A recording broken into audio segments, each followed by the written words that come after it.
Porque a ti te puede tocar la suerte como esa, que un día te llega una invitación del Manchester United. Y para nosotros fue súper interesante porque habíamos hecho un buen trabajo, de marca. Fue la primera reunión que hubo con ellos, pusieron en la mesa su libro de marca de Manchester United y nosotros pusimos el de nosotros. Fue de igual a igual. Giancarlo Bianchetti aprendió que liderar, crear marcas y restaurar compañías son actos de profunda convicción. Y creo que en esta conversación logramos revelar la parte vulnerable, estratégica y real de alguien que hizo que las cosas improbables sucedieran. Así que no les adelanto más y les doy la bienvenida a un nuevo episodio del Garage de Gonzalo. Un espacio donde exploraremos la historia y el futuro de los negocios tradicionales, el arte de construir comunidad en Internet y la irrupción de la inteligencia artificial. Por último, si te gusta lo que estamos haciendo, te pido que te suscribas al canal y le des un me gusta a este episodio. Nos vemos en el Garage. Giancarlo, gracias por venir al podcast. Muchas gracias, Gonzalo, por la invitación. Después de conversar como 30 minutos de Steven Bartlett, Chris Williamson, Joe Rogan, al fin nos pudimos sentar. Efectivamente. ¿Por qué te gustan tanto los podcasts? Porque encuentro interesante aprender de otra gente y creo que gente como esa aporta mucho valor. Y uno va sacando siempre algún aprendizaje. Oye, Parte de mi gusto por aprender. Caché que la gente no sabe esto. Me estoy acostumbrando a hablar así. Ya, la práctica. Pero anoche conversamos por teléfono. Sí.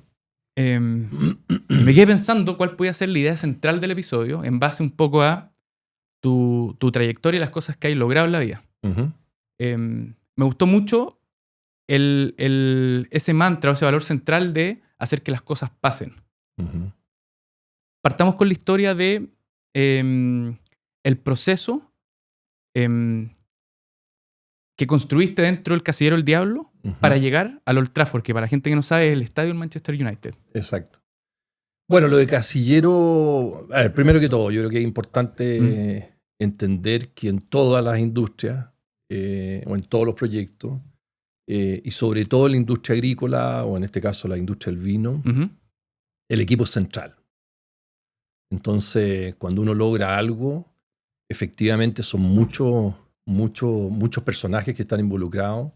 En el caso del vino, desde la cosecha, la enología. Es un proceso productivo súper largo. Es largo, complejo y por lo tanto requiere mucha gente. Lo que me tocó a mí fue desarrollar esa marca junto con todo el equipo de Concha y Toro. Claro, yo era el que ponía el cuello en la guillotina. Podríamos decir, esa es la diferencia. Siempre me decía alguien que en el caso del, ¿cómo se llama esto? Del desayuno americano, de los huevos con el tocino, hay grandes diferencias. ¿Te fijáis? Porque la gallina participa poniendo unos huevos y el chancho está jugado, entregó una pierna, ¿no es cierto? Literalmente entregó la pierna para el tocino. Entonces, claro, yo en este caso tenía que poner el cuello porque era la persona que me habían encomendado el objetivo de hacer crecer esa marca. El contexto creo que es muy importante en el sentido de que... Porque hoy día esa marca en la cabeza, en la mente de la gente, está muy bien posicionada. Está muy bien posicionada. Pero eso no partió así, po. No, es una marca que estaba más cansada. Es una marca que además en ese momento el precio promedio de esa marca era muy alto para la realidad de las exportaciones chilenas de vino. Entonces eso lo hacía aún más desafiante. Era la industria chilena, ¿no es cierto?, exportando, esto, la idea era obviamente hacia las exportaciones, el negocio internacional. La industria chilena estaba enfocada en precios más accesibles. Casillero ya en ese minuto era un vino premium, tú podrías decir, para la realidad del origen Chile. Por lo tanto, el desafío era doble. Era, por un lado, cómo regenerar la marca y al mismo tiempo hacerla crecer en segmentos de precio donde Chile no tenía una posición fuerte. Es que interesante lo que decís porque probablemente en esa época Chile tenía que dar a conocer su producto antes de ser caro. Y tú me estás hablando de una marca que venía un poco cansada. O sea, había que reposicionarla para salir de nuevo a ser premium y que el mercado te aceptara. ¿Por qué tú eres esa persona que en el fondo tiene esa visión o es el responsable de llevar ese sueño a cabo? Yo diría que fui más el responsable. Yo venía de otro rubro, nada que ver. Venía Unilever, de consumo masivo. Obviamente tenía muy buen expertise en marketing, en branding. Se me contrató un poco con ese objetivo de levantar esa marca y hacerla crecer. Ahí la visión venía ya de Concha y Toro, específicamente Eduardo y el directorio. Y a mí me invitaron a desarrollar ese sueño, o esa visión, en todo el sentido de la palabra visión. Y eso fue lo interesante. Lo interesante sí es que yo sí veía un valor en la marca. A mí más de alguna vez me ha tocado, como a veces digo, ser un poco restaurador, de agarrar algo que alguna vez fue muy grande y que después se durmió. Y yo creo que es interesante, como con la arquitectura o en otros elementos que te toca restaurar algo que fue muy grande en su minuto. Y Casillero lo había sido, los autos, por ejemplo, los que vimos. Y Casillero lo había sido, es una gran marca en muchos países del mundo y había perdido el norte. Entonces, cuando hay una esencia en una marca, esta es una opinión bien personal mía, cuando hay una esencia en una marca o en algo que tuvo además esa marca un pasado exitoso, yo siempre creo que hay algo para rescatar. Siempre hay algo que la puede hacer distinta, porque significa que en algún minuto esa marca tuvo un elemento diferenciador que fue atractivo al consumidor. Entonces, lo que tratamos de hacer fue buscar esa esencia. Tratar de buscar esa esencia. Sabíamos que queríamos construir algo grande, y de hecho lo primero que definimos, que fue como innovador, me atrevería a decir, para la época en la industria del vino, era que queríamos ser la primera marca global de la industria del vino chilena. Era un gran sueño. Es una bonita meta. Pero esa es la meta. Esa es la meta. Me recuerdo que me entrevistaron alguna vez en una revista y me criticaron que cómo íbamos a construir una marca global de Chile en precios más caros. Además, en una marca que no se podía pronunciar en inglés. Casillero el Diablo. Todos eran elementos válidos como crítica.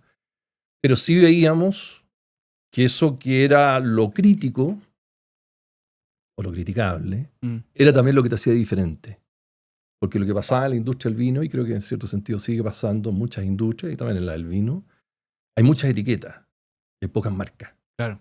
¿Te fijas? Hay mucho cadena de Sauvignon, hay mucho de todo, ¿te fijas? Pero ¿cuáles son las que como que realmente destacan? Entonces a veces, aunque sea difícil pronunciar la marca, o que estés en un price point que no es el adecuado en ese minuto para Chile, te hace distinto.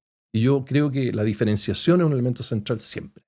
Lo que a uno le genera como consumidor el wow o la sorpresa, que un poco lo que es algo conversamos distinto. Antes de partir el podcast, que es como que en un mundo en que no sea deep tech y que no sea AI y que no sea tecnología de vanguardia, digamos, como todos los productos y los servicios están medio comoditizados, el elemento clave siempre encontrar es la diferenciación.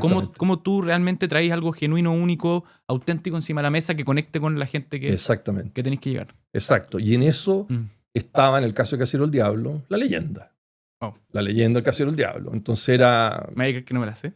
O sea, bueno, ahí te la puedo contar en detalle, pero en el fondo era básicamente que don Melchor en minutos se le empezaban a perder sus mejores vinos que guardaba en una bodega que está en Pitque hasta el día de hoy.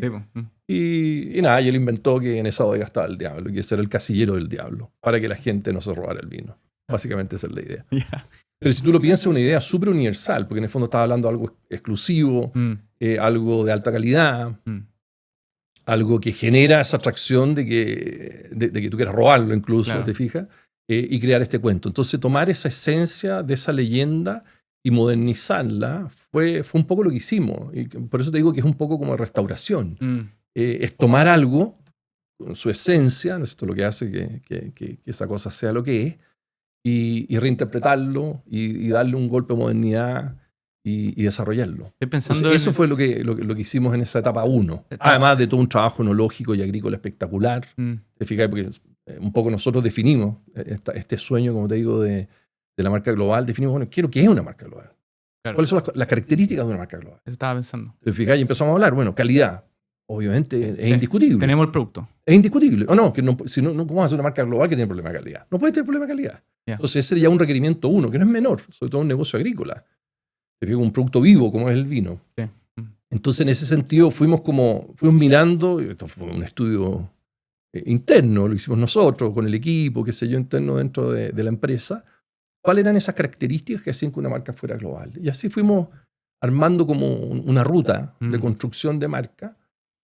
Como te digo, el elemento esencial es el vino. Yo siempre digo que uno, y esto lo dice mucha gente en la industria, uno hace el trabajo comercial o de marca para vender la primera botella. La repetición es porque te gustó el vino. Claro. ¿Te fijas? Entonces ahí es donde viene el trabajo agrícola enológico, que es central en esta industria. Eso es lo que hace tan difícil esta industria. Y eso se fue logrando. Se fue logrando muy buena calidad, un gran estilo de vino, innovación enológica, innovación comunicacional y una claridad, además, creo yo, de lo que queríamos lograr. Y por años, hasta el día de hoy, me he dado cuenta que hasta el día de hoy, seguimos utilizando el mismo claim, The Wine Legend, la leyenda del vino. 25 años. Entonces esa consistencia, buscar esa esencia, restaurar esa esencia y después ser consistente con eso. Y eso va generando un poco lo que conversábamos, la bola de nieve. Claro. Y se da un muy buen trabajo comercial, oportunidades también, ¿no es cierto? Que sea el momento adecuado, hay que ser súper claro. Uno puede hacer todo bien y no era el momento. El timing no era... ¿Te fijáis? En este caso el timing era adecuado. Ahí donde la visión de la empresa fue muy adelantada, lo vieron venir, esta premiumización, la vieron venir. Y a mí me tocó, como digo, estructurar esto, hacer estos desarrollos y empujar. Y fue muy interesante porque nos propusimos el primer objetivo, el 1.000.000 de cajas. Vendíamos menos de 500.000 cajas a nivel mundial y estaba cayendo. Anuales, digamos. De hecho, anuales. Y nos propusimos llegar a 1.000.000 de cajas. Y después de algunos años cambiamos packaging, hicimos todo un trabajo, research en muchos países del mundo. Hicimos un buen trabajo, bien profesional. Y bueno, se empujó, se generó una campaña comunicacional que fue muy llamativa en su momento. Eso te quería preguntar, como, ¿qué tanto la historia empuja la leyenda? Yo creo que la historia... No, la forma de contar la historia. Claro, perdón, el storytelling de la marca. Exacto, el cómo tú cuentas la historia yo creo que es central. ¿Por qué? Porque lo que hablábamos recién, y para qué decir hoy día, uno compite por atención. Totalmente. O sea, hoy día uno en el celular lleno de información y te llegan cosas y qué sé yo. Entonces... lograr la atención es crítico desde un punto de vista. Y de ahí eso te da la oportunidad de que, mira, te quiero contar algo. Y ahí tú cuentas algo, ¿te fijas? Y ahí tú puedes interactuar con el consumidor y si lo que estás ofreciendo es potente, ¡pop!, ganas un consumidor. Claro, o sea, la idea central es que esa primera botella entre con su historia bien clara y si el producto es bueno, va a haber la recompra. Y ahí viene la recompra y ahí tu negocio empieza a crecer. Pero para nosotros eso fue clave. En ese momento todavía, sí, efectivamente, todavía ni siquiera cambiábamos la etiqueta. Pero logramos una campaña que era muy impactante para la época, que si uno miraba las revistas de vino, en el año 2000, 2001, era todo lo mismo. Una foto de un viñedo, una foto de un enólogo, una foto de una barrica y una botella de un vino. Industria muy tradicional. Sí. Y un approach menos marquetero, podríamos decir, de menos branding. Entonces yo siempre le decía, o a la agencia, o a la gente que trabajaba conmigo, a mí el ejercicio clave es, si tú me presentas un aviso que yo puedo sacar la botella que ha sido el diablo y puedo poner la botella de otro vino chileno y funciona el aviso es malo. Porque significa que es genérico. ¿Me entiendes? Wow. ¿Me entiendes el ejercicio? Sí. Entonces, ese era nuestro ejercicio. Entonces, con la agencia, que es la que partimos, y la gente que yo había conocido antes, yo les dije, tenemos que hacer algo impactante. Porque yo veo esta revista, ojeo la revista y veo más de lo mismo. Nada me llama la atención como consumidor. ¿Cómo distingo lo que quiero de verdad? Exactamente. ¿Cómo hago yo? Oye, para un minuto, lee esto. Aquí hay algo interesante. Y ahí se salió con esta campaña del fuego, que era una botella de fuego con la etiqueta, que fue súper llamativo. Alguna gente pensó que era un vino alto en alcohol.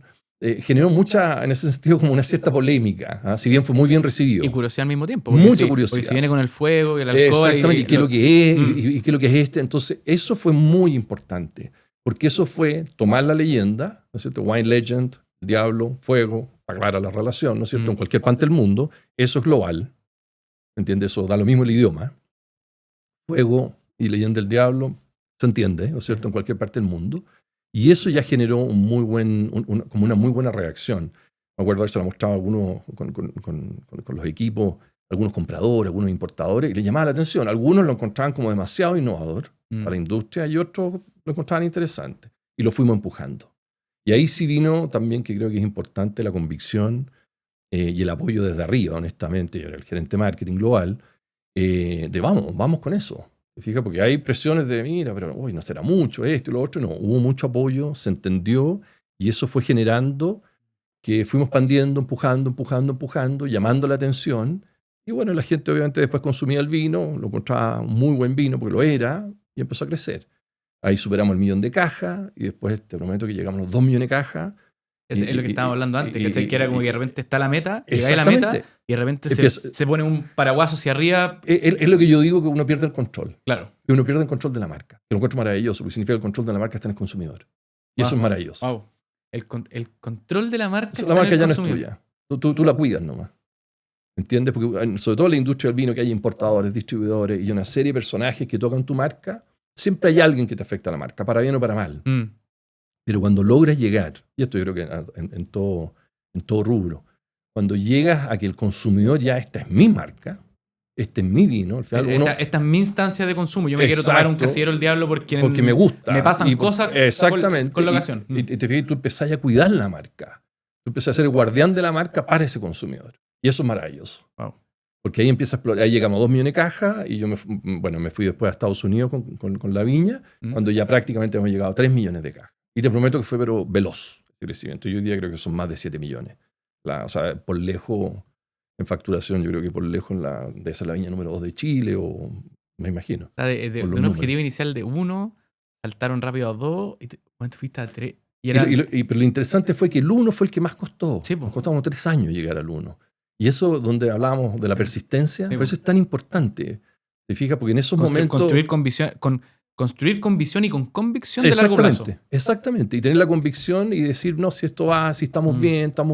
Y bueno, obviamente siempre están los que te van a decir, incluso clientes tuyos, no, yo creo que no va a resultar. Sí, no anduvo tan bien. Siempre pasa eso. Pero de repente que empieza a crecer. El consenso tiene razón y tú te veis como el fool, como el tonto, claro, hasta que no. Claro, exactamente. Y ahí se cambia, como que cambia la ruleta de la suerte para el otro lado. Y ahí tienes que aprovechar porque viene el momento. Exactamente. Y ahí es cuando uno dice, ya estaban los elementos, habíamos pensado estas cosas, había una estrategia detrás, mucho trabajo, mucho foco de toda la compañía, como te digo, del área agrícola, del área comercial, del área financiera, toda la área de la compañía estábamos muy enfocados y se logró un resultado que fue espectacular en todo ámbito. Es lo que estaba pensando. Mejoró la facturación de la compañía, mejoró la utilidad de la compañía y cambió un poco la faz de Chile. Déjame volver un poco al concepto de restauración. Tenía una visión muy clara acerca de el cuento que vamos a canalizar, el storytelling, hacia dónde queremos ir, ¿cierto? Sí. Pero también hay que reencantar quizá un equipo. Sí.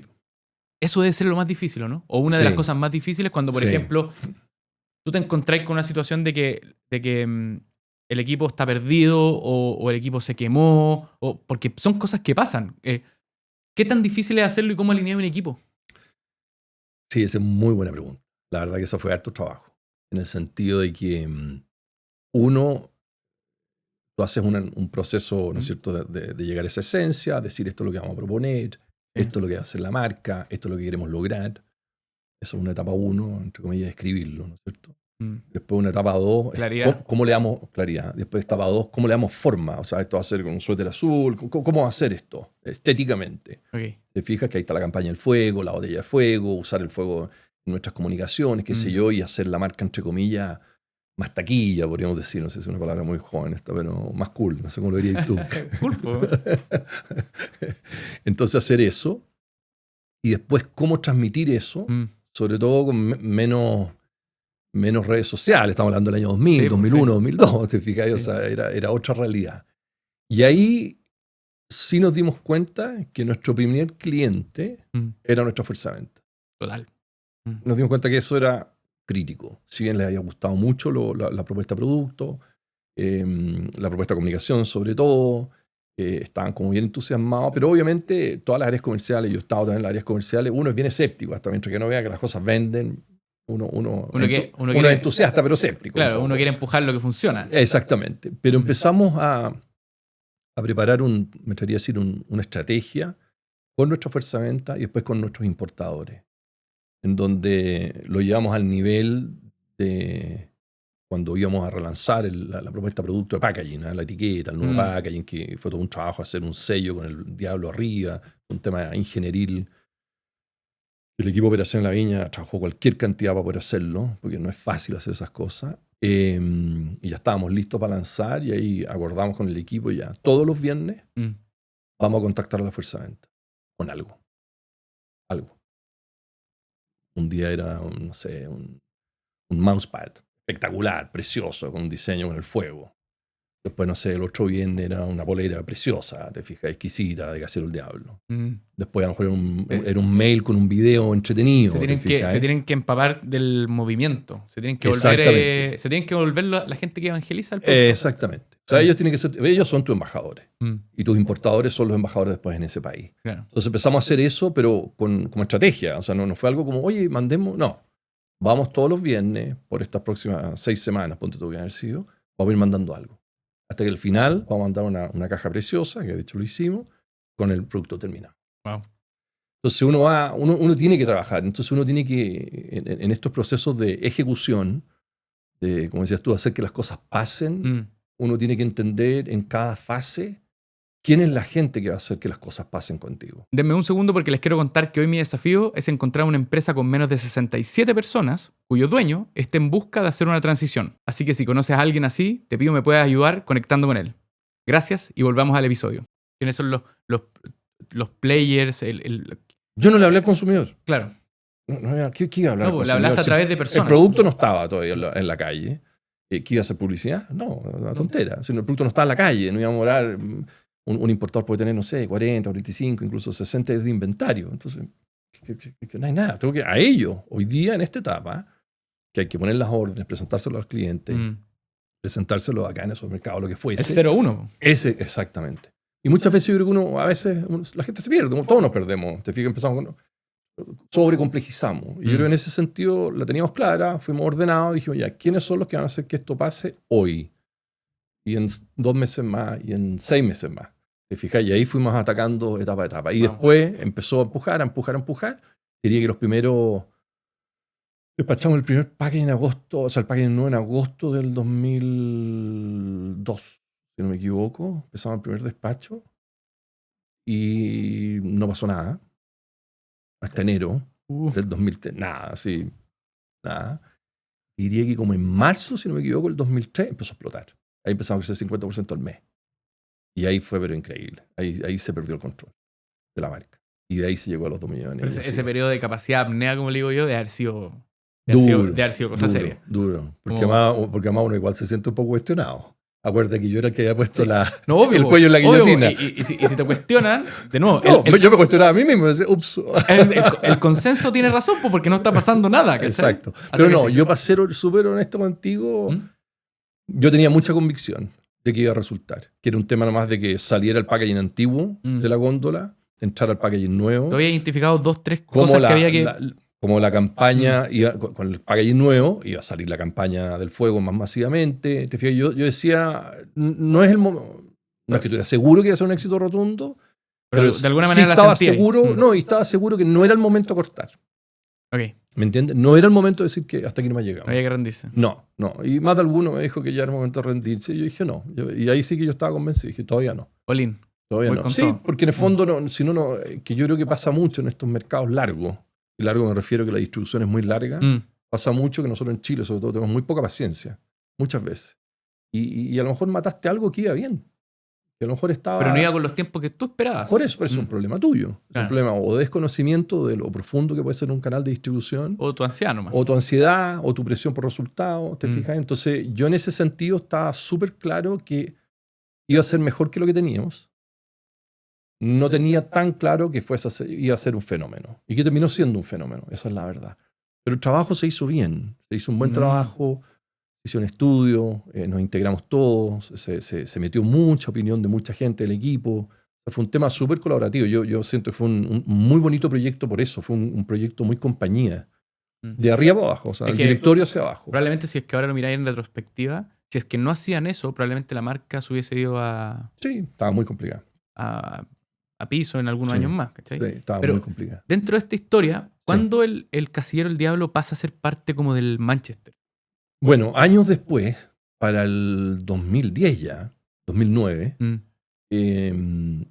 ahí nosotros, estábamos creciendo, la marca estaba súper sana, había hecho extensiones de línea, estaba súper bien la marca, estaba en muy buen momento, muy sana, se había logrado cosas muy buenas además, nos habíamos crecido muy fuerte en volumen, y nos habíamos sacado los mejores ratings o reconocimientos de calidad que antes. Que eso, ahí es donde yo le saco el sombrero a las áreas agrícolas, enológicas, sobre todo la área enológica. sea, lo que decía Claro. inicialmente, el producto ya estaba bien afirmado. Pero lograron crecer. O sea, esto no es una panadería, ¿te fijas? Entonces, Sí. tomar un vino de 1 millón de cajas, partamos 1 millón de cajas y llegar a 4 o 4,5. Manteniendo la calidad. Mejorando la calidad. Cacha. O sea, es un trabajo. Por eso te digo que Es una épica por sí sola. a eso es lo que oye. Por eso que son proyectos que a uno le toca, entre comillas, liderar, o como te digo, ser el que puso la pierna para el tocino o el cuello en la guillotina, pero son claramente proyectos muy integrados, sobre todo en temas agrícolas, como lo es el vino, creo yo. Entonces, bueno, se logró eso, que fue muy bueno. Entonces fue un periodo súper, súper bueno. Y ahí nos llegó la invitación del Manchester United, que nos llega esa invitación, que obviamente muy bien hecho, son muy buenos, muy marqueteros. Los Diablos Rojos, para que la gente... El diablo con los Diablos Rojos. Exactamente. Y no me acuerdo, esta pregunta puede ser de puro ignorante, pero ¿estaba Wayne Rooney en esa época? Sí. Porque Wayne Rooney era como el ¿cómo le decían, güey? Bad Boy, era como el diablo, el cara de diablo chico, una cosa así. Entonces eran puros diablos, a todo diablo. Efectivamente. Y nada, ellos, una empresa espectacular. Me refiero a Manchester United como empresa espectacular. Y nos llegó esta invitación, que lo contaba antes, que una caja negra con el logo Manchester United, y uno abría la caja y adentro estaba una pelota negra con el logo de Conchito Oro de la empresa. Y con una invitación a conversar. ¿Ellos se las mandaron a usted? Sí. Ellos lo mandaron. Usando el logo y todo. Para ser súper honesto, totalmente transparente contigo, yo no soy tan futbolero. Entonces, que lo cual yo creo que nos ayudó. Entonces yo dije, mira qué simpático. Podría ser una oportunidad que tú. Literalmente. Y el equipo mío, súper futbolero. Y yo así, oye, ¿esto será bueno? Y literalmente, pero sí, es Manchester United. Sí, pero un equipo de fútbol. Yo de verdad que no le veía más importancia que eso. Y lo fuimos evaluando y conversamos con ellos, se negoció con ellos, se llegó a un acuerdo con ellos, que creo que fue súper bueno para la marca y para la compañía. Pero lo que sí es interesante, y que yo creo que son aprendizajes que uno tiene, lo que sí yo creo que es interesante, algo que una vez alguien me decía, cuando te toca la suerte, tienes que tener el trabajo hecho. Y eso es súper importante. Porque a ti te puede tocar la suerte como esa, que un día te llega una invitación del Manchester United, que obviamente se lo mandaron a varias viñas o a varias empresas en el mundo, me imagino, no sé. Aunque bueno, hacía mucho sentido el diablo con el diablo. Y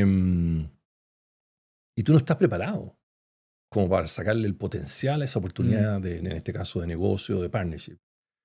Y para nosotros fue súper interesante porque habíamos hecho un buen trabajo, de marcas, había escrito un brand book, con típicas cosas técnicas de marketing, y fue interesante porque la primera reunión que hubo con ellos, yo pusieron en la mesa su libro de marca de Manchester United y nosotros pusimos el de nosotros. Fue de igual a igual. Cuando empresa chilena, que obviamente me imagino que uno lo puede mirar un poquitito, no es menos, pero somos una empresa chilena, somos ingleses. Y eso a ellos los sorprendió. Como nosotros llegamos con nuestro estándar y con nuestros procesos al mismo nivel que ustedes. Está todo escrito, o sea, estamos hablando del mismo idioma, estamos en la misma liga.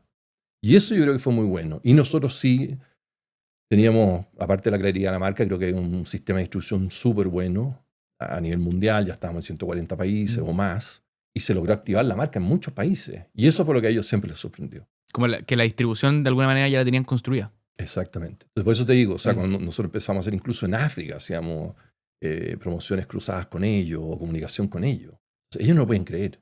Esa capacidad de penetrar los mercados que teníamos nosotros. Tenían buenas bases. Si eso hubiese pasado, por ejemplo, con una viña más boutique, que no necesariamente hubiese tenido esa capacidad logística de distribución, etcétera, hubiese funcionado distinto. O no hubiese podido sacarle el provecho, no hubiese sido rentable. Claro. ¿Me entiendes? Si no hubiese pasado a nosotros 15 años antes, no que es 15, 7 años antes, no hubiésemos podido hacerlo. Claro. Cuando estabas en las 500.000 cajas. Exactamente. Y no estabas preparado, no estabas ordenado. Era como que te tocó la suerte en un mal momento. Claro. Entonces, por eso que yo creo que siempre uno tiene que trabajar tanto para que, o apurado, no apurado en el mal sentido de la palabra, sino con sentido de urgencia, para que si te toca una oportunidad, uno esté preparado claro. para tomar esa oportunidad.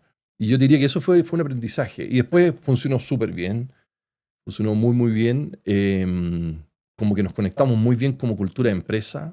Trabajamos muy bien. Nosotros sacamos mucho provecho de ese auspicio en muchas partes. A ellos les encantaba lo que hacíamos nosotros. Y nada, se estableció una relación. Y fue icónico por mucho tiempo. Por muchos años, De exactamente. hecho, ni siquiera me acuerdo cuándo se acabó. Si es que se acabó. No lo sé tampoco, no lo tengo tan claro. Sí. Yo creo que siguen juntos. Creo que siguen juntos. Imagínate. Sí. ¿Partió el qué año? 2010. Si siguen juntos ya harían 15 años. Sí. Y ahí también están las convicciones. Pues yo en ese minuto, nosotros firmamos, si no me equivoco, en abril del 2010, y en febrero había sido el terremoto. Y se había perdido bastante vino. Ese terremoto fue muy dramático en la industria del vino. Y ahí se te ve. Y yo hablé con ellos les dije, oye, dame un minuto. 8.8 nivel país. Tenemos que pensarlo, qué sé yo. Me dijeron, somos caballeros, me dijeron, obviamente hay que pensarlo. Y ahí yo llamé al gerente general de Conchitoro, Eduardo Grisasti, y le dije, Eduardo, este tema, ¿qué hacemos? Y ahí tú ves también las convicciones y las visiones de las personas. Me dijo, no, vamos. En 2 años más no nos vamos a acordar del terremoto. Sí nos vamos a acordar de esto. Totalmente. Entonces, por eso te digo que... Ese es el claro ejemplo de una decisión con información inexacta y mucha incertidumbre. Sí. Y una visión de largo plazo. Exacto. O sea, entonces, por eso te digo, cuando uno ve el éxito de Casillero, es mucha la gente que estuvo involucrada en ese éxito. Son muchos los que tocamos la marca. Oye, y después, para saltar un poco en tu historia, cuando sales de Conchitoro, te tocó de cierta manera ir a vivir como el sueño americano. Yeah. ¿Cómo parte esa historia y qué aprendiste de vivir en una cultura que funciona distinta que la de nosotros y que nosotros pensamos que es más o menos parecida porque como somos occidentales? Sí. Bueno, ahí a mí en el 2010, a mediados del 2010, ahí me ofrecieron la oportunidad de hacerme cargo de Estados Unidos comercialmente. Yo llevaba desde el año 2000 en la viña, en el mundo más del marketing, y me gustó la oportunidad, la tomé, y al poco tiempo, los meses, nos llegó esta oportunidad de adquirir una viña en California. Una viña de tamaño, era la 10ª el ranking de volumen de California. ¿Y Conchitoro le iba a adquirir? Sí, Conchitoro le iba a comprar. Y nos iniciamos las conversaciones, las negociaciones, y finalmente se adquirió la compañía. Y en marzo del 2011 tomamos control de esa empresa. Yeah. Y ahí ahí me ofrecieron si quería irme a California, donde estaba la viña, hacerme cargo de ese proyecto, de esa empresa. Y partí. Y ahí me fui como gerente general de esa empresa. Me fui físicamente en agosto del 2011. Estuve yendo y viniendo, y en agosto del 2011 ya me fui a vivir con mi familia. Y nada, pues fue una gran aventura. ¿Pero fue plug and play a los equipos? ¿Tuviste qué teníais que hacer en la viña? O sea, crecer la viña, no sé, 5 por... La verdad, fue una restauración. ¿De nuevo? Sí, había que restaurar la compañía. Sí, porque una compañía... Pues ya veníais con la experiencia de hacer una restauración. Claro, sí. Había que hacer una pequeña restauración porque era una compañía también que había... los dueños anteriores, era Brown-Forman, una compañía de licores, los de Jack Daniels, que ellos la habían manejado por muchos años. Muchos años, la habían comprado a la familia original que fundó esa empresa. Y, en Estados Unidos tienen esas buenas costumbres de comprarse compañías entre ellos. Sí. Es parte de la cultura. Aquí todavía no se da tanto, todavía como que no se... No, allá era algo normal, y después ellos empezaron a cambiar su estrategia, se volvieron a reenfocar en licores, en spirits, y ahí dijeron, bueno, vendamos este activo, pero obviamente había muchas cosas que las habían dejado... que no le estaban poniendo foco. No le estaban poniendo foco, o sea, obviamente la compañía estaba en una situación que iba a ser desafiante comercialmente. Así que nada, llegué allá, fue un proyecto de mucho trabajo. Yo diría que nos demoramos unos 4 años en dar vuelta el negocio. En salir a flote comercialmente. Exacto, y darle momentum, generar la credibilidad. De nuevo, convencer a los equipos internamente. O sea, viajé como en mi vida había viajado tanto, dentro de Estados Unidos, más de 200 días, sentándome con clientes, porque también yo al final un poco hacía la broma, decía, me imagino ustedes quieren conocer al chileno con acento, ¿te fijas? Que habla inglés con acento, en el fondo, porque obvio, te dicen, ¿quién es esta gente? ¿Te fijas? Sí, para ser súper transparente, en la industria Conchitoro tiene una muy buena reputación, incluso obviamente en la industria de California. Entonces nos veían como una empresa de respeto. Pero los clientes o los grandes distribuidores, porque el sistema de distribución americano es bien complejo, los grandes distribuidores nos conocían porque nos iba bien en Estados Unidos con la marca chilena, pero más que eso no. Entonces fue un proceso de, lo primero que me tocó fue armar un equipo de venta. Porque el equipo de venta era el de la empresa de Spirits. Por lo tanto, había que contratar gente de venta. Si la compañía está cayendo, si las ventas están cayendo y algunas marcas están un poco desgastadas, ¿quién se va a subir contigo a tratar de vender esto? O sea, ¿para qué te va a complicar la vida si puedes vender otros vinos que pueden estar en mejores condiciones? Entonces diría que lo primero fue convencer. Yo ni siquiera entrevistaba. Yo siento que entrevistaba a convencer a alguien para que se sumara con nosotros. ¿Te fijas? Literalmente. Eso es como remar más en contra. Pero es obvio. O sea, si tú estás en una industria que estás bien y eres un buen vendedor y te va bien. ¿Por qué te dirías a alguien que le va mal? Digamos? Entonces ahí lo que yo traté de empujar siempre mucho, porque a mí me motivaba también de esa forma, yo le decía, esto es como una startup. Obviamente son cosas muy de moda en California. Le decía, esto es del año 2011, estamos hablando. Yo le decía, esto es como una startup, pero detrás hay una compañía grande. Los recursos van a estar. Igual dentro Entonces, yo le decía, acá yo te invito a armar algo. Igual dentro de Estados Unidos post-crisis subprime. Sí. Que debe haber estado bien resentido. Sí, pero la industria del vino no tanto. Okay. No tanto. No, yo te diría que era un buen momento la industria estaba súper sana. No te diría que no habían grandes temas, pero había que, en el fondo yo tenía que buscar un argumento, ¿por qué si yo fuera él o ella, me vengo a esta empresa? Claro. ¿Qué puedo ofrecer yo que nadie más te va a ofrecer? Tampoco nos podíamos volver locos pagando como locos. ¿Te fijas? O sea, no era un tema monetario, había que ser competitivo, pero no solo un tema monetario. Y ahí fue eso. Eso fue como al final la argumentación. Yo les decía, era visión, vender la visión. Acá yo lo que te invito es a construir una empresa. No hacer el vendedor que hace la venta todos los días. Eso significa que tiene que ver con una planificación de carrera más adelante, quizás. Y que vamos a trabajar cualquier cantidad. Y ojalá que nos vaya bien. Era como invitarte a algo desafiante, más empresarial. Esa es la verdad. Por eso usaba el término startup. Yo le decía, esto es una startup, honestamente.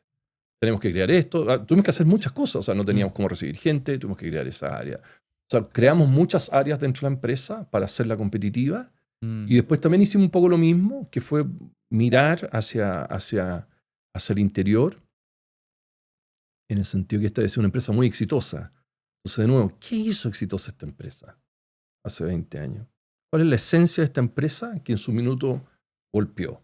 Te fijas, un componente de calidad que era muy bueno, de innovación. Perdón que interrumpa ahí, Giancarlo, pero ¿tú crees que de repente ir a buscar esa esencia, ir a buscar esos procesos que le hicieron tan buena, los componentes que le hicieron brillar en algún minuto, tú puedes llegar y rescatarlos plug and play en un contexto que es distinto? No. ¿O cómo tú has vivido esos rescates, esas restauraciones? ¿Qué aprendizaje estáis llevado de eso? Porque creo que hay algo súper valioso, sobre todo para el fenómeno, que después probablemente vamos a hablar un poco de eso, de cómo pescar una compañía que no tiene sucesión, usar lo bueno que tiene la compañía y potenciarlo con lo de hoy. Exacto.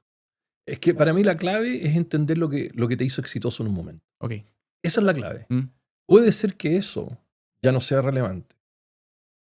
Puede ser. Oye, yo era el producto más barato que se vendía en el mercado, por decir algo. Bueno, a lo mejor ya eso no es posible. Entonces yo creo que primero es estudiar el qué te hizo, ¿cierto? Famoso, exitoso. Y después de eso, cómo lo tradujimos, o lo traducimos, si tú quieres, o reinterpretamos a la realidad de hoy día, del mercado de hoy día. Y no es todo, o sea, si hay 5 piezas que te hicieron famoso, a lo mejor vamos a rescatar 3 y estas otras 2 ya no son relevantes. Pero sí hay que tener esa mirada, porque yo por eso respeto harto la historia. Sí. Y respeto harto el pasado, en el sentido de que si algo logró algo, algo hay. ¿Has escuchado el dicho, la historia no se repite, pero rima? Exacto. Yo creo que de ahí viene algo también. Sí, eso es, pero eso es. Entonces al final había o hay que hacer esos análisis y bien racional. Pero claro, tú dices, bueno, es que ¿cómo lo haces? ¿Vas a hacer un estudio? No, era conversar con mucha gente. Oye, ¿y cómo era antes? ¿Y esto? O conversar con clientes. Oh, yo me acuerdo de tal marca o de tal un producto que era muy icónico. ¿Y por qué lo hacían bien? Y claro, hicieron eso. Y ahí uno empieza a ver que hay cosas que son rescatables y restaurables y replicables y otras que no. Te fijas, muchas veces lo que es más difícil replicar, que lo hace muy desafiante, es cuando tu éxito fue porque fuiste el primero. Claro, Eso ya no lo vamos. No. O sea, sí, podemos innovar en algo, Sí. de hecho lo hicimos y Sí. lo vamos. Después creamos nosotros la categoría de vinos con guarda en barricas de licor. Eso lo creamos nosotros en Estados Unidos, esa categoría. Pero siempre que tú eres el primero, viene el segundo y viene el tercero. Segundo y todo. Entonces hay que ir buscando cosas. Entonces eso fue lo que hicimos. Fue restaurar, recoger y empezar a armar. Y es difícil porque al final lo que uno hace en estos proyectos, en el caso del mercado americano, que los distribuidores son muy grandes, donde tienen muchos vinos del mismo origen dentro de su portfolio de productos, tú al final empiezas a competir por el share of mind de esa fuerza de venta.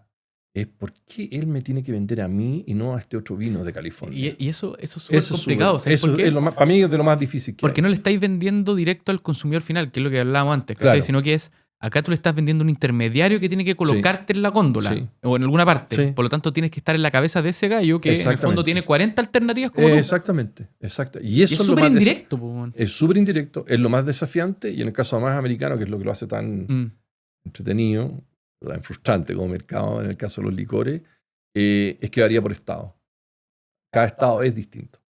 No es lo mismo. O sea, no es lo mismo hacer una estrategia no te va a servir. Actividades en New Jersey, que tiene una serie de restricciones, que hacer actividades en California o en Texas o en Pensilvania, que es un monopolio centralizado del estado que compra los alcoholes. O, ¿te fijas? Entonces tiene esa diversidad que es fácil confundirse. O sea, son múltiples estrategias. O sea, es una gran estrategia con múltiples bajadas. Exacto. Y ahí es donde hay que ser... Es difícil, pero al final lo que uno se empieza a dar cuenta, un poco lo del podcast también, ¿qué valor voy a agregar?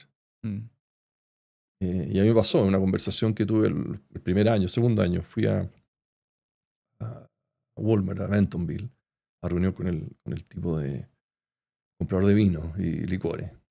Y nos estaba descontinuando, porque el performance no era bueno cuando llegamos. Entonces, pero son casi descontinuaciones automáticas, claro. ¿Entiendes? Porque son por algoritmo prácticamente. Yo iba a insistir, fíjate, porque necesitaba que renacer la empresa. Y yo personalmente fui 3 veces. Me acuerdo que la segunda vez, si no me equivoco, me dice, Carlos, ¿para qué? Me dijo así, oye, súper nice. Me caí bien. Claro. You're a good guy, todo bien. Porque es súper, o sea, para llegar a Bentonville hay que tomar 2 vuelos. Normalmente no hay vuelos directos, por lo menos desde California. Entonces es un viaje matado. Te fijas, y además vas por media hora, 1 hora como máximo, o sea, honestamente. Tipo muy bueno, de hecho la ido muy bien en Walmart, muy agradable. Y me dice, ¿para qué viene? La verdad que no. Hombre, ríndete. No, me dice, lo tuyo no, tus ventas no me afectan. En el fondo yo era muy chico para él. Él era muy grande para mí. Entonces él me echaba a perder porque me preocupaba, porque siendo tan grande en términos de exposición nacional, él me echaba a perder mucho mi Nielsen. Mi número de mercado, que todos ven. Sí, entonces si yo a él lo paraba, en el fondo lograba que él no siguiera desangrando, o que yo no me siguiera desangrando con él, mis números se veían un poquitito mejores. Si yo me seguía desangrando con él, era imposible, o era muy difícil darlo vuelta. Y bueno, ahí me di cuenta, pero ahí sí fue súper interesante. Me acuerdo volando de vuelta. Ahí fue cuando como que tuve mi momento de mi aha moment. En el fondo dije, tiene toda la razón. Tengo que pensar por qué tiene que existir esta empresa. Wow.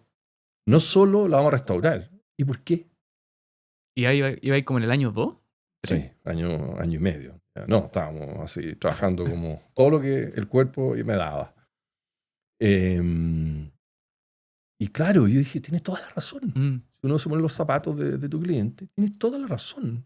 No estoy creciendo. No tenemos una razón de existir. Los márgenes también, están buen margen, pero como los otros vinos que él tiene, y está cayendo mi venta, es decir, el consumidor, de nuevo, el dueño finalmente, no está tan entusiasmado con lo mío. ¿Por qué existo? Y eso fue súper bueno, o sea, fue súper duro, pero súper bueno darse cuenta de decir, está duro esto. Diferente a lo que hicieron, era importante. Conchitoro es muy importante. Entonces, restaurarlo, se podía restaurar y llevar al nivel siguiente. En este caso, no estaba, parece, por lo que entiendo, a este nivel de decadencia, digamos. No estaba a ese nivel de decadencia. Y tampoco teníamos esta competencia. Los californianos y los americanos son muy cordiales, muy agradables, pero hiper competitivos. Como me dijo uno, nosotros somos como unos patos. Nos vemos muy tranquilos pero debajo del agua vamos pataleando con todo. A fondo. Sí, y es verdad, es verdad. Entonces, en ese sentido, una competencia bien dura, muy buena. De hecho, la mejor competencia que he tenido, que igual es desafiante, entretenido para uno. Pero sí, él tenía un punto muy bueno. Entonces ahí, esa restauración empezó a dar un giro de decir, ok, ¿cuál es mi punto para que esto exista? ¿Cómo me justifico? Y ahí, afortunadamente, la compañía... Espérate, y entre paréntesis para que la gente entienda, esta es una Sí. decisión que te la estás conversando tú contigo mismo, básicamente. Yo conmigo mismo, Porque arriba de un avión. Claro, porque estás en una posición que es solitaria. Sí. Que no podían andar preguntándole esto probablemente Sí. a tu directorio, a los accionistas, y tampoco le vayan a andar preguntando esto a la gente que está trabajando contigo, que además la estáis convenciendo para que trabaje contigo, ¿cachai? Claro. Como que se supone que tú eres el hombre de la convicción. Sí. Pero yo igual lo compartía con el directorio y compartía estas cosas porque creo que eran muy buenos aprendizajes. Yo lo encontraba como muy interesante el aprendizaje. Era muy buen punto, era muy lógico. Además, uno a veces entra en las industrias y uno siente que a veces como que se nubla en las industrias. Y de repente cuando alguien te dice una pregunta así, que a mí por eso me gusta la gente bien directa, lo encuentro muy agradable, porque en vez de decirte, ya, oye, vuelve la próxima vez. Porque no es para ofenderte, sino que es para decir el porqué de las no cosas. entiendo tu mirada de negocio. Muy bien que me ha hecho esa pregunta. Yo le agradezco, de hecho, la pregunta. Otro te dice, ya, qué gusto verte, te da vuelta. Pobre tipo. Eso diría otro, ¿te fijas? Entonces, ¿qué te quiero decir? Que eso fue un aprendizaje, para mí, muy bueno, en el sentido, muy dura la pregunta, obviamente, Sí, pues, durísimo. y el cuestionamiento, pero fue muy bueno. Tiene toda la razón, porque si no vas a trabajar como loco y no vas a lograr nada. Esa es la contra. Esa es la contra. Después vamos a echarle la culpa a esto, la culpa a esto. No, y al final ahí lo que dijimos fue, bueno, ¿qué tenemos hoy día? Yo empecé a mirar los activos, podríamos decir, de las marcas. Y teníamos Bonterra, que es la marca orgánica número 1 en Estados Unidos. El vino orgánico más vendido de Estados Unidos es Bonterra. Esa es la marca que teníamos nosotros. Y además se vende más caro que lo que se vendía de la marca FED, que es la marca original de la compañía. Y dije, bueno, ahí está. Ese sí que soy único. ¿Por qué existo? Porque soy la marca orgánica más importante de Estados Unidos. Y fuimos haciendo otros ajustes, sobre todo en la estrategia de distribución, donde le fuimos pidiendo a nuestros distribuidores y los distintos clientes que teníamos en los distintos estados que sacaran nuestro vino Bonterra de la sección orgánica y la colocaran en la sección convencional o de los vinos tradicionales. Con el gran objetivo de buscar un grupo de consumidores más amplio. Obviamente la sección orgánica iba a un consumidor más nicho, más interesado en esa categoría de vino, pero la gran categoría o la categoría más grande era la sección de los vinos tradicionales o convencionales. Y nosotros al mismo tiempo habíamos hecho muchos ajustes enológicos. Habíamos mejorado bastante con la ayuda del equipo de Chile, más el trabajo local en California, en mejorar la calidad de los vinos. Y por lo tanto teníamos muy buenos ratings, teníamos muy buenos resultados y reconocimientos de la prensa especializada. Entonces eso avalaba que nosotros podíamos ser muy competitivos con cualquier vino. Lo que a mí me causaba como curiosidad era que estaba ahí en una góndola que es orgánica y te quería ir a competir con el vino convencional, mientras también en simultáneo estaba ahí mejorando el producto aguas atrás desde la producción. Exactamente. Como ajustando dos palancas que realmente te podrían afectar muchísimo el resultado, digamos. Exactamente. Pero había que hacerlo porque si queríamos crecer, porque necesitábamos, esta iba a ser nuestra esencia, ¿no es cierto?, compañía, lo que iba a definir lo que somos en ese periodo de tiempo, necesitábamos hacer los cambios, necesitábamos generar un volumen mayor, una mayor facturación. Y eso se iba a lograr si es que podíamos ofrecer el vino a la mayor cantidad de gente posible. Sabíamos que la calidad estaba, sabíamos que teníamos un precio competitivo, estaba todo. En el fondo había que ser capaz de ponerlo frente a los consumidores. Total. Y si iba a estar en una esquina de la tienda donde podía estar a lo mejor en esa época, sobre todo la sección orgánica, iba a ser difícil que te vieran. Entonces, ese no fue una decisión menor. Sí. De hecho, los distribuidores y clientes nos ponían un poco contra la espada de la pared, nos decían, elige uno. No puedes estar en los dos lados de la tienda. Y elegíamos convencional. Claro, que estáis tratando de hacer otra cosa cuando eliges una cosa. Exactamente. Pero así se logró que la marca pasara de 250.000 cajas a 500.000 cajas. O sea, se pudo duplicar el negocio y con muy buenos resultados. y duplicar el negocio de nuevo en una marca que era bastante conocida, una marca antigua, era de finales de los 80, no es que fuera una marca nueva. Entonces había que darle como refrescarla nuevamente, refrescar la marca, darle esta nueva visibilidad de cara a los consumidores, y eso obviamente nos permitió que los distribuidores obviamente nos creyeran, vieran el crecimiento de la marca, y al final era un buen negocio para todos. Para nosotros, para los distribuidores, para los clientes, para todos. Y después de que lograste consolidar que este era el vino orgánico, digamos, Sí. Se logra consolidar esta operación, dijiste ya, ahora tenemos que hacer algo nuevo. Es algo nuevo, ¿con qué movimiento cultural se toca? Ahí lo que empezamos a buscar era, uno, sabíamos que había una premiumización del mercado. En el fondo, que los vinos más caros estaban creciendo más rápido que los segmentos de precio inferiores. Entonces dijimos, ok, hay un segmento de precio que nosotros no estamos cubriendo hoy día en forma fuerte. Que además podría ser mejor margen. Que era mejor margen, que era agregada rentabilidad a la empresa, que era el segmento entre 15 y 20 dólares, la botella retail, en el caso del mercado americano. Encuentro muy loco que te acordéis de los detalles todavía. No, porque son críticos. Sí. Entonces dijimos, ya, ahí hay que atacar ahí. Y justo coincidió en esos tiempos que veníamos, esto fue como el 2013, empezamos, final del 2012, principio del 2013, empezamos a estudiar este proyecto, y justo me había tocado ver la evolución de los americanos, la gente que estaba conociendo, desde cuando yo llegué el 2011, a mediados, finales del 2011, en que se sentían muy culpables por la crisis subprime y por y toda la situación económica que habían generado en el mundo. Allá un 2012-2013 se sentían bien exitosos, porque habían logrado salir muy bien de la crisis. No sé si te acuerdas, pero en esa época Europa estaba muy complicada. Europa había sido lento en reaccionar y por lo tanto le costó caer, pero después cayó igual, más tarde. Es loco que es muy importante entender el sentimiento del mercado, que no necesariamente es lo mismo que el timing. Exactamente. Entender cuáles son... Y estar ahí como aceitadito para tomar esa decisión de me voy a arriesgar con un producto nuevo. Exacto. Y yo creo que es ver lo que uno siempre, por lo menos uno le gusta, o el sueño de encontrar la tendencia antes de que sea tendencia. Ese es como, sí, es el sueño del pibe. Entonces, pero vimos eso. Después justo coincidió que en un almuerzo había una revista del museo de Smithsonian y salían los 100 íconos de americanos. Justo coincidía el mismo tema, este tema como el orgullo de ser americano. Y el número 1 era el búfalo, o el bisón. Entonces dijimos, hagamos un vino con un búfalo en la etiqueta. Muy Yellowstone. Totalmente. Yellowstone todavía no existía. ¿En la serie? No, todavía no existía. ¿La viste? Sí, completa. me gustó mucho. Bueno, es muy americana. Es muy americana. De hecho, en todo el sentido de la palabra. Todo lo que sucede, yo creo que es bien, bien americano. Bueno, y entonces hicimos ese vino. De hecho, lo llamamos Thousand Stories o 1000 historias, un poco reflejando todo el tema de la inmigración, la conquista del oeste. Hay como dato simpático. A propósito, pusimos en la etiqueta el búfalo mirando hacia la izquierda por este concepto Go West, que es irse hacia el oeste, que era un poco cómo se construyó toda la zona de California y todo lo que es la costa oeste de Estados Unidos. Igual me imagino de haber sido jugado, porque el West y el East son... Sí, son muy distintos. Son temas. Son distintos, pero tienen similitudes, más de lo que uno cree. Pero era interesante, es California, al final es un vino californiano, uno no puede desconocer el origen. Y a eso le agregamos la cepa Zinfandel, que es una cepa más bien pequeña, no es un mercado muy grande, pero sí es muy californiana, está muy asociada a California, y es un vino muy interesante además, y que nos daba mucha flexibilidad al vino como tal, y teníamos muy buenos vinos de Zinfandel. Y a eso, para un poco redondear, se le agregó este concepto de que el vino se envejeció, en vez de que sean barricas tradicionales de vino, barricas francesas o americanas de vino, el vino se envejeció en barricas de bourbon, de whisky de Estados Unidos.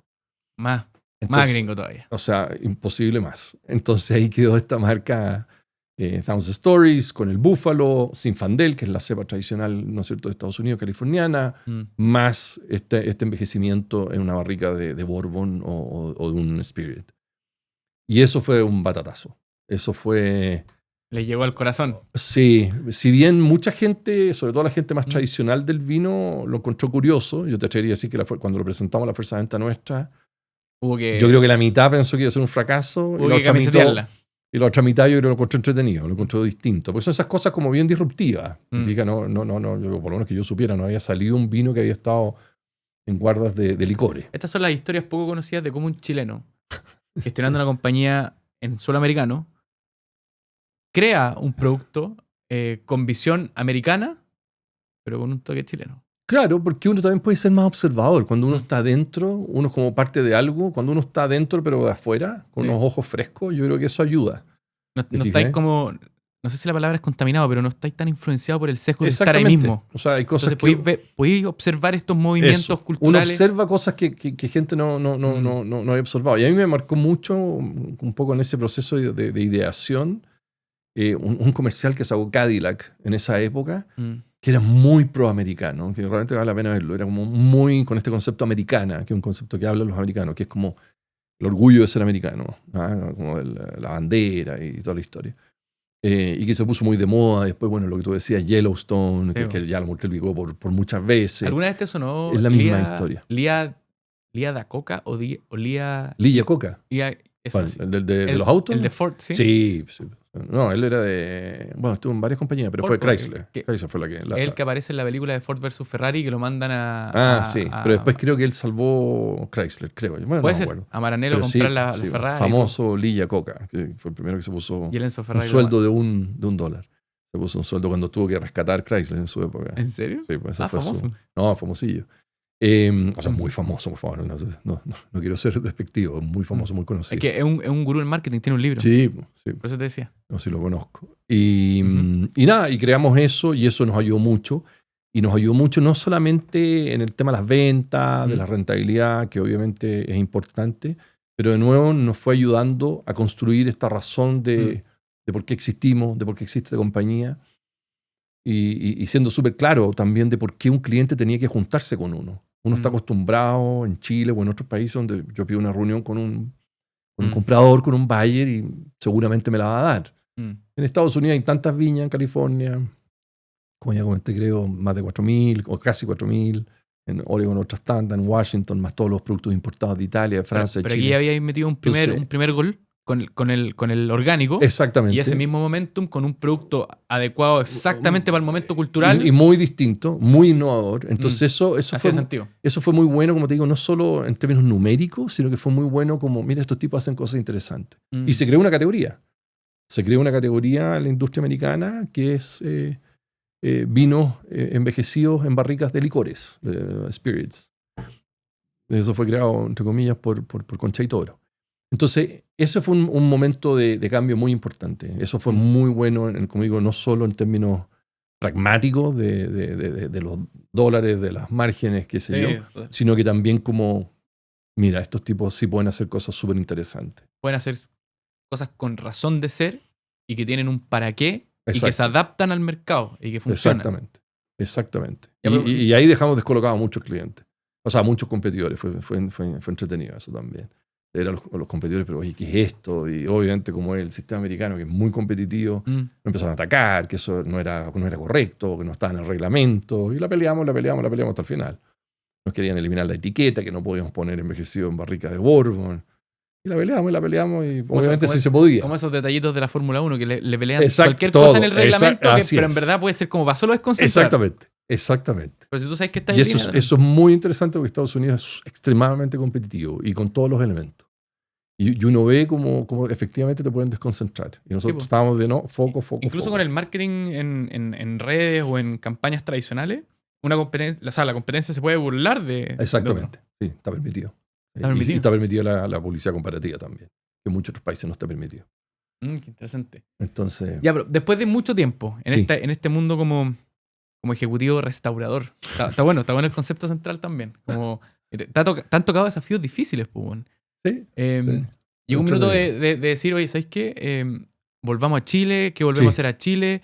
Bajamos la pelota al piso, quiero hacer otras cosas distintas. ¿Cómo se hace esa transición? Yo quería volver por razones familiares, quería ya volver a Chile. Tenía 2 niños que iban a hacer los 2 mayores la universidad en Chile, los 2 menores, el tercero estaba entrando primero medio. Entonces habían llegado los 2 más chicos de 1 año y medio y 3 años y medio. Entonces estábamos viendo que la familia se nos iba a separar. Tendríamos que tener con 2 niños chilenos y 2 americanos. Entonces dijimos ya el momento de volver. Y ahí pedí volver, conversé con la viña de volver a Chile. Volví a Chile, seguí un tiempo como gerente general en Estados Unidos, yendo y viniendo. y después de eso tomé la gerencia general de Conosur, y después de eso ya las cosas se van dando, y ya era el momento de partir. Y yo ya había visto que me había gustado mucho la autonomía y la independencia y la libertad que había tenido en Estados Unidos, mucho. Y quería darme esa oportunidad. Estaba ya llegando a los 50 años, entonces quería darme esta oportunidad para este segundo tiempo. ¿Qué es lo que decir, conversamos alguna vez por el segundo tiempo? Exactamente, decir, bueno, ¿qué quiero hacer ahora? ¿Hacia dónde lo puedo orientar? Y se dieron las cosas. Que estos segundo tiempo ahora cada vez más van a durar más. Sí. Y quizás hayan unos terceros y unos cuartos y quizás quién sabe. Por eso hay que cuidarse. Pero justamente eso, entonces empecé a pensar qué cosas me movían, me mueve el aprendizaje, cosas que hemos hablado, el aprender cosas nuevas, me movía también el tema de la libertad, la autonomía, y se dio una oportunidad, para ser súper claro también, se dio una oportunidad que había una operación lechera en el sur de Chile, que entre con mi señora y la familia de mi señora están todos involucrados en esa industria, y se dio la oportunidad de tomar ese negocio, más un negocio con mi familia, con mi hermano inmobiliario, más otras cosas que ahora vamos a echar raíces de verdad y vamos a progresar en y tomar con estas plataformas. Claro, porque también yo decía, es el momento de hacerlo ahora, tengo energía, y algo que ha sido como, que es parte de la evolución, siento yo, de uno, que al principio uno empieza a administrar los tiempos, sí, ¿no es cierto? Uno al principio cuando parte, trabajar, yo soy más o menos trabajador, me gusta trabajar, la verdad, entonces soy bien trabajador, entonces uno trata de administrar los tiempos para poder estar, ¿no es cierto?, con la señora, los niños, o la polola, o lo que sea, o los hobbies, el deporte, los amigos, qué sé yo. Pero uno dedica harto tiempo entonces al trabajo, entonces administrar el tiempo es un tema importante, o sea, cómo generar productividad. Después ya con el tiempo y a medida que uno empieza a tener presiones y cargos más altos, estos fenómenos invisibles que... Sí, que van pasando a medida que pasa el tiempo, en el fondo ahí tú te das cuenta que hay que empezar a administrar la energía. Porque puedes tener el tiempo, pero como estás con presión alta, estás con muchas responsabilidades, estás con mucho por hacer, la energía se empieza no a agotar, pero te empieza a afectar. Entonces ahí uno se da cuenta que hay que empezar a manejar la energía porque puedo tener un sábado libre, pero no tengo la energía o las ganas de hacer mucho porque estoy cansado por la semana. ¿Cuáles han sido, por ejemplo, tus mayores aprendizajes de cómo gestionar la energía? Por ejemplo, cosas que tú sigues en tu semana. Bueno, tratar de hacer ejercicio, que es muy obvio. Tratar de dormir mucho y bien. O sea, no sé si mucho, pero dormir bien, que es como lo básico también. Pero que no es tan básico hoy día. No, yo sé que no es, pero yo lo cuido. Yo hace muchos años, cuando estaba en Estados Unidos y estaba a 1000 y me di cuenta que iba a tener problemas de mi energía. En general soy bastante energético, pero me di como con problemas y me ordené. Y todos los días a las 10:30 de la noche durmiendo. Todos los días. Me creé el hábito. Ese es un buen tipo. Sí, yo me estoy adaptando un poco tarde, creo. No, yo me creé el hábito y me cambia la vida entre 6 horas, 7 horas u 8 horas dormido, bien dormido. Me cambia. Entonces, uno tiene que ir tomando esas decisiones. Y lo otro también, ser súper honesto, porque una vez le pasa mucho con los proyectos que de repente estás pero a 1000 por 2 semanas, y lo conversaba con una persona, un gerente general de una empresa acá en Chile, y él mismo me decía, de repente tengo 2 o 3 semanas a full, y después los próximos 10 días estoy como media máquina. Entonces yo decía, bueno, ahí es donde está el tema de saber parar, de autocontrol, me atrevería a decir, porque uno está entusiasmado, está motivado con el proyecto, tiene la responsabilidad, tiene la presión, a veces uno mismo se sobretrabaja, sin que nadie te lo diga. No, y también el sobreexigirse uno mismo, o sea, de repente van a haber días que está ahí al 30%, pero claro, ojalá da el 100% de ese 30%. Claro, exactamente. Y con eso es suficiente y el día siguiente quizás vaya a estar mejor y vais subiendo un poquito la escalera hasta que te niveláis un poco. Porque también pedirle un rendimiento constante, hiperproductivo al cuerpo no es sostenible, porque somos seres humanos. Exactamente. Entonces yo creo que ahí donde ese es un tema. Y después ya más, como digo, me estaba acercando más a los 50 años, entonces ya quería ver el tema más de buscar momentos de plenitud, ir generando cosas que me dieran plenitud. Te fijáis que son momentos, no es que uno esté pleno así todos los días, pero me di cuenta que un elemento era la libertad, la autonomía, y había sido súper pleno en toda mi carrera, la verdad que lo gocé todo, lo he gozado, y extremadamente agradecido de todos. O sea, me encanta mi historia, pero era algo distinto. Algo distinto, y además estaba un poco obligado, tenía que tomar algunas cosas un poquitito por obligación. ¿Cómo ha sido operar una lechería después de haber pasado por estructuras operativas súper complejas y donde en el fondo tú podías tomar una decisión y esa decisión generaba un impacto así pero brutal? Ha sido Que hoy día probablemente eres tesorero, Todo. que paga las cuentas por cobrar, que los clientes lo llaman. todo. Por eso yo creo que esto, una persona me preguntaba, una persona que está como en una etapa similar me preguntaba, y yo le decía, mira, súper bien todo, pero si uno tiene una viudez ¿Mm? de los equipos. Le Sí. dije, yo le decía lo mismo, le decía, pago la factura, hablo con proveedores, soy gerente de adquisición, las hago todas junto con mi señora. Ya. Entonces ella también se mete en temas productivos, o sea, cuando nos repartimos las responsabilidades, pero obviamente el equipo es uno, ¿te fijas? Porque es una operación muy chiquitita, o sea, es una microempresa. Déjame hablar con el gerente de compra. Giancarlo Compra, sí, ¿no? Exactamente, déjame preguntarle a él. Entonces, es interesante, pero también está el proceso de aprendizaje, que cuando uno, no sé, trabajé primero, partí mi carrera profesional en una multinacional, desarrollé un set de habilidades, después con Chitoro, con una empresa distinta, con un crecimiento súper fuerte, súper interesante, maravillosa. Desarrollé otras habilidades y ahora estoy desarrollando otras habilidades. Entonces, es como parte de lo que te decía yo, que me mueve mucho el tema de aprendizaje. Entonces, para mucha gente debe ser súper fome, es decir, que fome hacer esto a esta edad o a este momento de mi carrera profesional. Es que A mí todo es a mí un no tema de me- perspectiva, porque al final, quizás esto es una cosa filosófica lo que voy a decir, pero no existe un monto que te va a hacer feliz en tu vida. Ujú. No, está claro. La economía es infinita, va a Exactamente. crecer de manera Exactamente. indefinida. Entonces, Exactamente. si tú querés 5, 10, Claro. 15, 20, 100, Claro. 1 billón, 3 Sí, trillion, es totalmente personal, ¿cachai? exactamente. Pero si tú lográis descubrir, que es un poco lo que tú tenés muy claro, cuáles son las cosas que a ti te llaman la atención, Ujú. dónde te entretienes, qué cosas te hacen sentir pleno, Exactamente. qué cosas reúnen esas características centrales de la curiosidad, de la Exacto. autonomía. Puedes tener una vida plena. Po, weón. Exactamente. Y no necesitáis más y Exactamente. probablemente es menos lo que necesitáis. Exactamente. Y con eso estáis muy bien. Exactamente. Y ese es el tema. Espérate, Entonces, y sumado al que además final- tú también le podéis ver el potencial a las cosas, porque como ya hay Sí. tenido un recorrido, hay generado unos resultados bastante grandes. Ujú. En el fondo, claro, tú decís, no, me va a costar muchísimo más si me quiero ir a esa escala, pero quizás no quiero ir a esa escala porque ya viví ese proceso una vez. Exactamente. Y también ahora uno empieza a pensar en los hijos de uno ya. Tenemos 4 niños, y ya están más grandes, y uno empieza a pensar, bueno, a esto, y qué hacemos con esto otro, y empezamos a desarrollarlo. Porque también... Tratar de pensar en la planificación de la sucesión, cosas Claro, que son desafíos pues nuevos. son cositas muy chicas, y cuando tú dices, bueno, cuando son cositas muy chicas son igual de complicadas que las grandes, porque las cositas muy chicas generan, no sirven para nada finalmente, entonces hay que hacerlas crecer. Y las grandes alguna vez fueron chicas. Exactamente, entonces hay que tratar de hacerlas crecer para que tengan algo de relevancia y no sea un negocio, como dice mi suegro, de plata por plata, sino que efectivamente quede algo. Entonces eso es lo que estoy trabajando ahora. Estoy haciendo esa transición que la inicié el año pasado, abril, mayo del año pasado. Y ha sido interesante. Entonces, igual han habido momentos que uno se siente así como casi un poquitito un ratón envenenado porque está acostumbrado a un ritmo súper fuerte Sí, y con un equipo que además porque uno lo que uno ve es que uno se contagia también la energía. Uno está energizado y energizas a otro, o a lo mejor tú estás con menos energía y el otro te energiza a ti. Te fijas que cuando uno está más solo, cuando una operación chiquitita, pocas personas, es menos distinto. energía, po. Entonces es muy...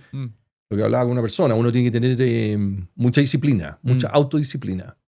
Porque, de nuevo, estáis como en una etapa en que no estáis en el 0 a 1, pero estáis en el 1 a 3. Sí, exactamente. Y quizás del 3 al 5 sea un poquito distinto, con más Exactamente. energía, y de ahí va a empezar a agarrar el vientecito de cola que requiere Exactamente. la Entonces, hoy día es organización mucho empujar, además mucho aprender, Mm. porque es un negocio extremadamente complejo, para ser súper honesto contigo. No es un negocio que yo elegiría así como, oye, ¿en qué negocio me quiero meter? No, o sea, porque es un negocio con muchas complejidades.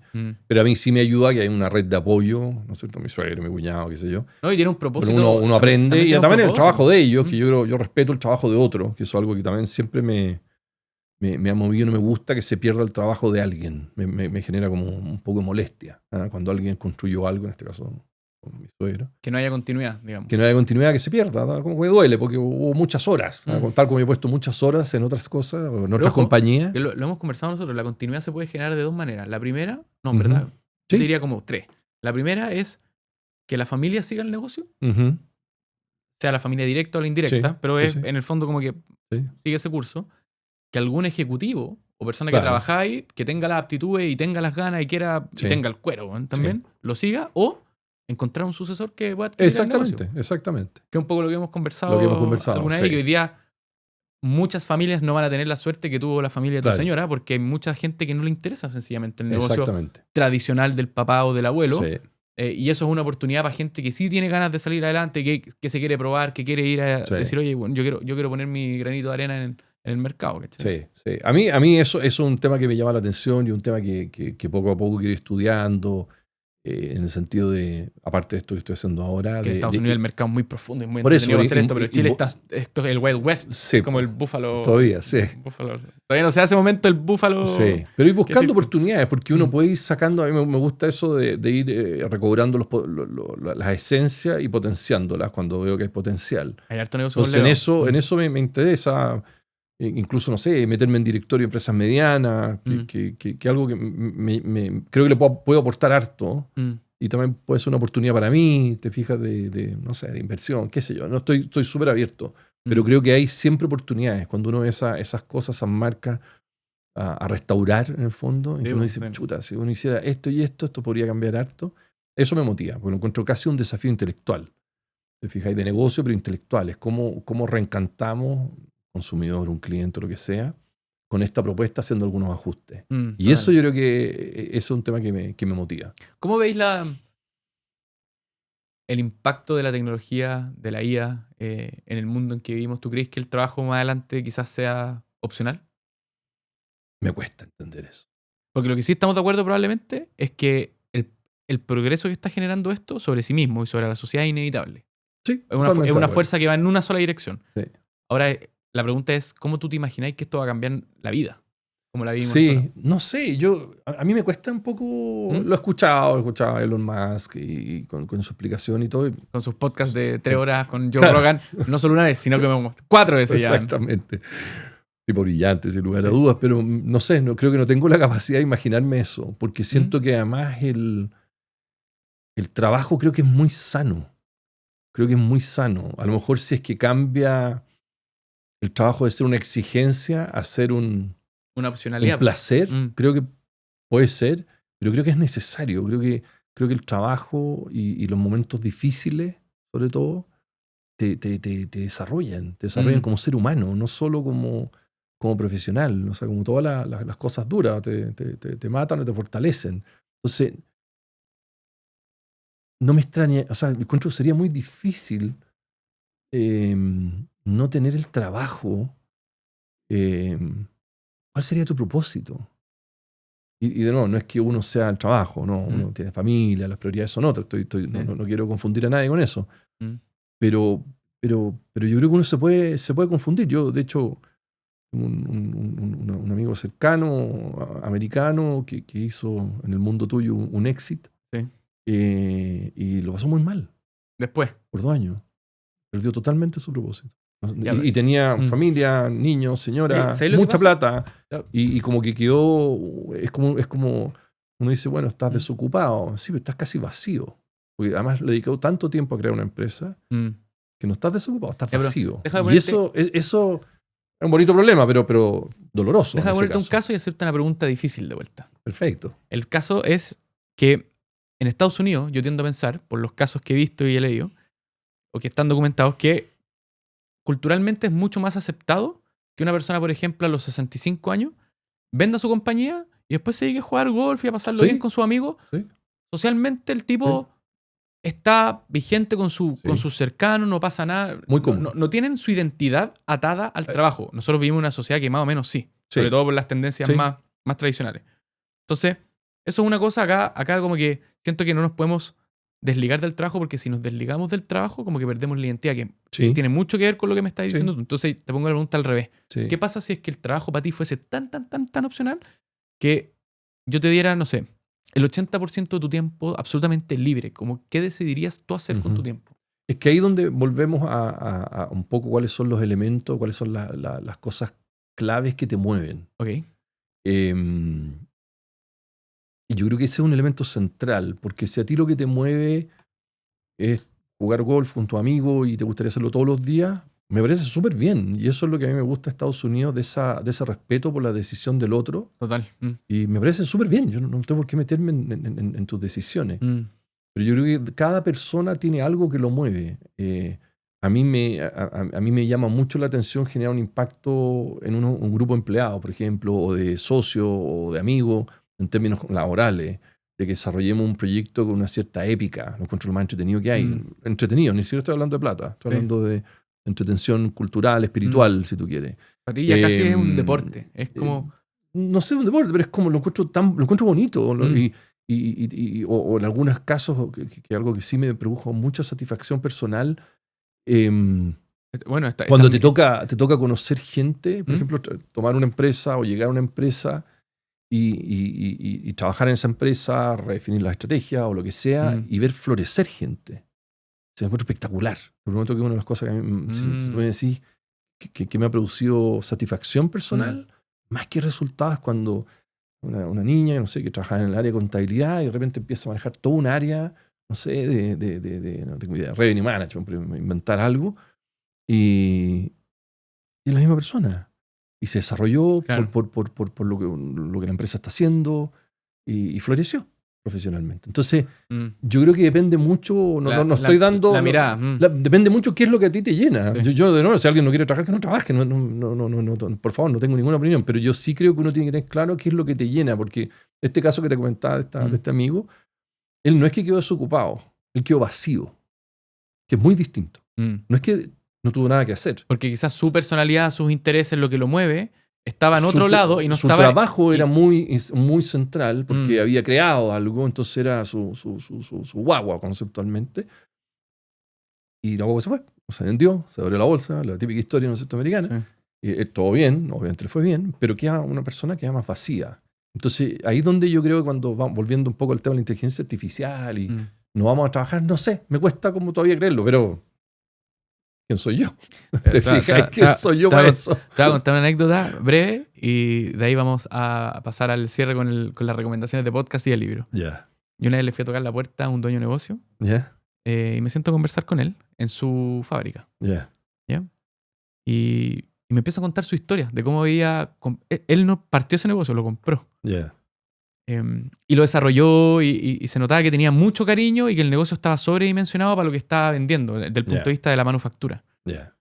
Y me cuenta que le había prometido a su señora, y estas son las cosas más como que tú decís como, ¿en serio estaba ahí el problema? Y ahí están en esos detalles. Le había prometido a su señora que a los 45 años se iba a jubilar, o a los 47, se iba a jubilar y que iba a pasar más tiempo con ella. Tenía 65. Y yo le dije, ¿qué pasó, pues, bueno? No, está buena la conversación, pero ¿qué pasó, pues, bueno? No, lo que pasa es que me entretengo mucho aquí. Y imposible comprarlo nomás. No tiene precio. Exactamente. No tiene precio porque el hombre disfruta lo que hace, se levanta todos los días, se caga la risa, maneja el negocio como él. Exacto. Y esos casos tenéis que aprender a identificarlos, que esas personas se mueven por eso y ya está. Exactamente. Y eso es parte de la libertad, de que una persona tenga la libertad, si tomó ese negocio, lo compró y le gusta eso, y es una persona que es plena con eso. Ojalá que la señora no nos escuche y lo identifique, porque si no... No, pero si el tipo está pleno, yo creo que es mejor que el tipo esté pleno trabajando. Está entretenido, se le ve entretenido. A que el tipo no esté entretenido y sea un personaje odioso en la casa. Claro, o sea, yo creo que es mejor la opción 1. Entonces yo creo que yo creo que eso es muy personal al final. Yo creo que depende de cada uno cuáles son lo que te mueve. Giancarlo, recomendaciones de podcast y de libros. Podcast, el que conversamos, nuestro famoso Steve Bartlett, que me parece bien interesante, sobre todo por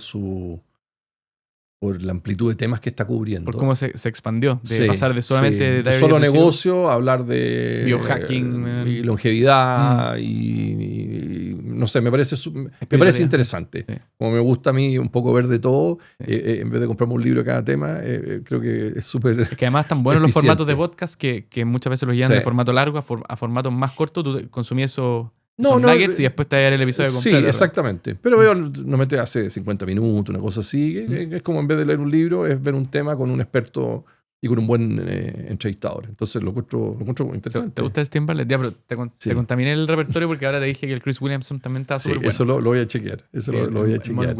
Pero me gustó por eso, por la diversidad de temas y porque creo que tiene una actitud interesante, como te decía, como que es como muy espectador, más que protagonista. Muchas veces estos personajes son protagonistas.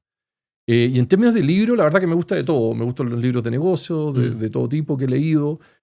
Sí, los libros de negocio muchas veces lo he leído más como, casi como libro de consulta. Claro. Cuando he tenido preguntas así como de fondo de negocio, de cosas, más de alguna vez he encontrado una respuesta en un libro. Esa es la verdad, aunque suene como... Una estrategia en específica. Sí, o cosas como más complejas o más de detalle, que a veces uno lo encuentra en un libro. Yo creo que a veces como que ya eliminamos esa fuente. Y yo creo que es una fuente interesante. A mí me gustan porque, al igual que estas conversaciones, te permiten ir en profundidad a ciertos temas, parar, reflexionar, rayar. ¿Cachai? Exactamente. Si es que me consumiera solamente el audiolibro, a mí me costaría, porque hoy día está ese formato también. Sí, me costaría mucho como entender el fondo del por qué estaba leyendo eso. Y me cachai, no era como, era como tan instantáneo que era como la decisión de, está bueno este audiolibro, lo compro, lo escucho, me bajo la transcripción, la resumo, pero ¿qué te quedó dentro de la cabeza? Eso? ¿Dónde estuvo la reflexión? Que ese es el tema. A mí me pasa que por eso me demoro a veces en leerlo, para ser bien honesto, porque voy como reflexionando y empiezo a volar.